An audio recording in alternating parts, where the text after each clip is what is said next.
Hello and welcome to WTO Forum. Our topic today, the role of national parliaments in the workings of the World Trade Organization.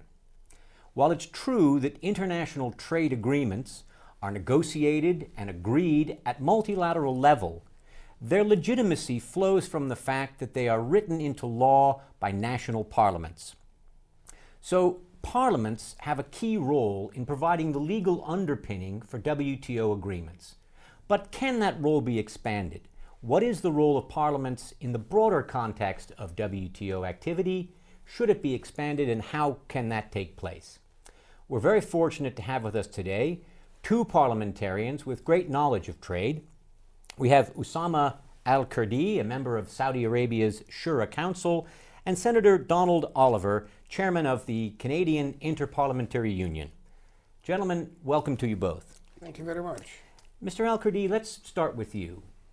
The current role of parliamentarians in the WTO activities, is it something that can be enhanced, or is it satisfactory as it is? Well, it's first of all, let me say that it's always nice to be in Geneva and in the WTO to interact with the organization, interact with the ambassadors in the organization, and to interact with parliamentarians from other countries.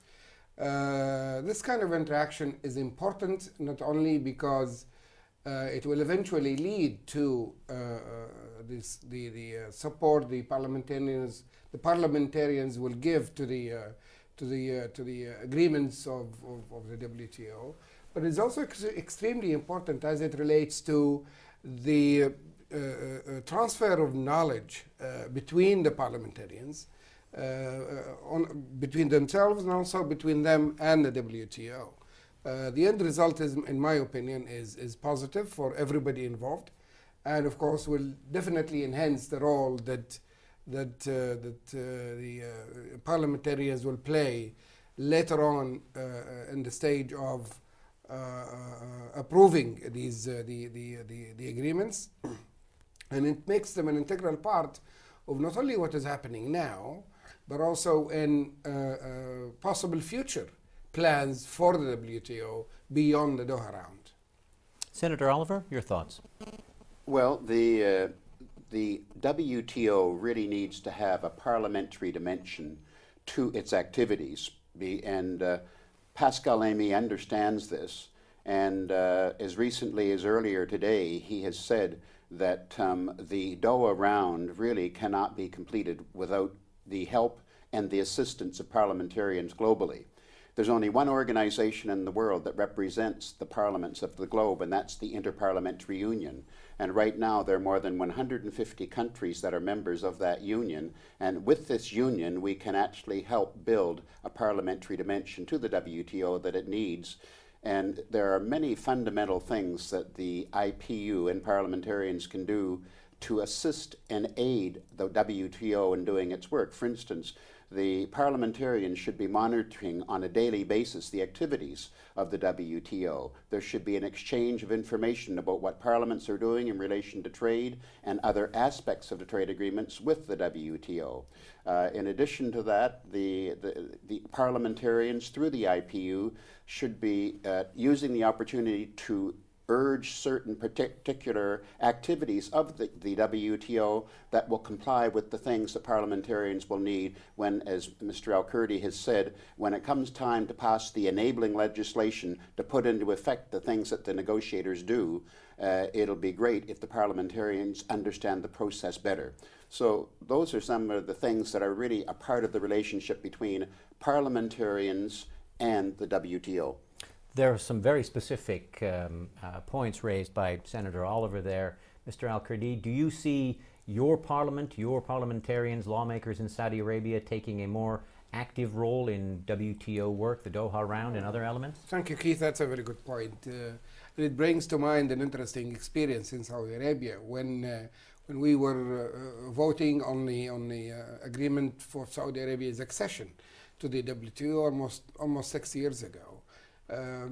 Due to the fact that not all the members of the Shura Council, the Saudi Parliament, knew what was going on with the WTO and what the agreement, what process the agreement had to go through before we were able to reach it. It was a lot of hard work for me and a small group of Shura members to actually convince the others that this was good for Saudi Arabia, not only for now, but also for the future. We had to go through, it was almost like renegotiating the agreement with the members of the Shura Council, because at the end of the day, they were the ones who were going to approve it or not approve it. We had to postpone voting a couple of times. We had to hold small hearings to describe the, and I'm hoping that this time we didn't have to go through the same thing, considering the involvement that the Shura Council had in the process of negotiating the Doha round. Now, what I think we should be doing is maybe work harder in the future. You know, I'm hoping that this year does become the end of. Dan is quite involved in the process, but the end of the Doha round this year, and hopefully we would immediately start another round, because there is no end to how we can progress international trade. And I'm hoping that in this process we would, in the current process of the conference, the conference of parliamentarians on the WTO, that we would evaluate the work of the conference in the past few years, would work on improving the process for the next round, so that at least it wouldn't take 10 years. Hopefully it would take less than that, if the parliamentarians are more involved and more organized for the next round. And also to develop the link between the parliamentarians in the IPU and the WTO.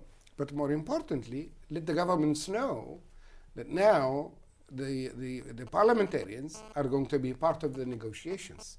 And that, in my opinion, will actually ease matters, because we don't look at things from an executive perspective. We look at it from a legislative perspective and the end result. Can we in the Secretariat do more to enhance understanding of parliamentarians about the deeply complex work that we do here in Geneva? Yes, there are many things you should and could be doing. And indeed, Pascal Lamy recently said that if parliamentarians want training on some aspects of trade, then all you have to do is ask, because that's really part of their mandate.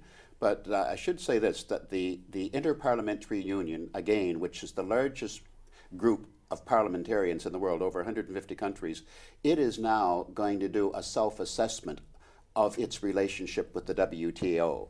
And it's going to say, are we getting value for money? And in the course of this assessment, the IPU is going to come up with a document that's going to say, look, we've come this far, we're actually holding our meetings now right at the WTO. What are some of the next steps that we as parliamentarians can take to add value to what the WTO is doing? So that's the next major step for the parliamentarians.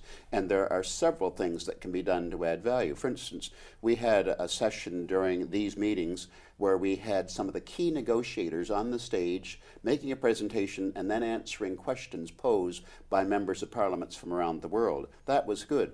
But we need to have more ongoing engagements between parliamentarians and these key negotiators. And there should be more conferences, and there has to be a greater exchange of information. And on the part of the WTO, you have to become more transparent, because as parliamentarians, that's what we're used to in terms of dealing with the executive and indeed in dealing with organizations such as yours. So you have to be prepared to be more transparent in what you're doing. If I may interject something here that I have gained during this conference, is the importance of bilateral and multilateral agreements to the eventual conclusion of the WTO. We have of the Doha round. We have had into quite a bit of discussions about whether these bilaterals or multilaterals are good for the Doha round or good for the WTO in general. And I think I've learned a lot from discussing this issue during this conference. Senator Oliver, your final thoughts. Well, I'm delighted that Pascal Lamy, the head of the WTO, has taken such a keen interest in parliamentarians per se, and he has actually opened the doors of the WTO to parliamentarians through the Parliament of Europe and through the IPU.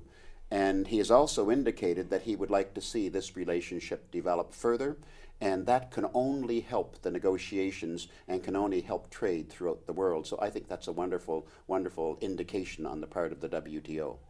Mr. Al-Kurdi, you have the last word. Well, actually, again, I'm very happy to have been here, very happy to have been able to interact with all my colleagues in the IPU, and I am sure of the positive outcome of this meeting, not only on the Doha round, but the WTO in general. And I'm looking forward to the next meeting. Osama Al-Kurdi, Donald Oliver, thanks to you both, and thanks to you for watching WTO Forum.